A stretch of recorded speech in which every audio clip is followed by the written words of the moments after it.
سهل بن سعد الساعدي رضي الله تعالى عنه فرمایي وشكا رجل إلى رسول الله صلى الله عليه وسلم الفقر وضيق المعيشة.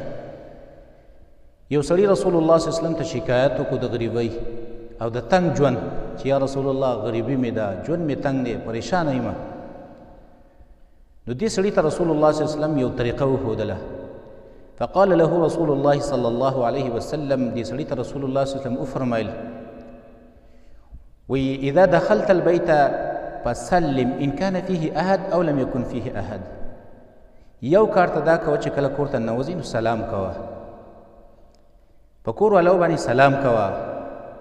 دویم ثم سلم علی، بیا ورته رسول الله صلی الله علیه وسلم دویم کار دا کوه چې بیا په ما باندې سلام کوه، په ما باندې درود وایه. او دریم وقرأ قل هو الله احد.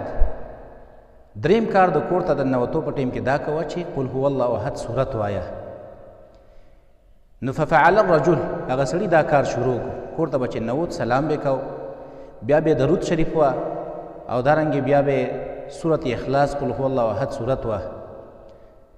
نو فأدر الله علیه الرزق، دا حدیث کې راځي چې الله به دې سړي باندې رزق را فراخه کو، او دومره فی الله را رزق را فراخه کو چې حتی افاض علی جیرانه و اقربائه، تر دې چې د ده دا ګاونډیان هم الله مالداره کړه او د ده دا خپل خپلوان هم الله مالداره کړه.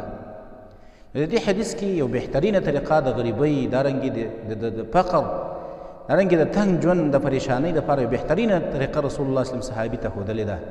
اسانه عمل دی او اسانه طریقه ده چې کور ته ننوځې سلام کوه په کور والاو باندې، دا هسې یو سنت عمل دی. او رسول الله صلی الله علیه وسلم باندې درود ویل، او دریم سورت اخلاص ویل قل هو الله احد. په دې سره الله پاک د انسان هغه تنګ ژوند را پراخه کوي، په دې سره الله پاک د انسان هغه رزق را کولاوي، او په دې سره د انسان هغه ګاونډیان خپل خپلوان باندې الله پاک رزق را پراخوي.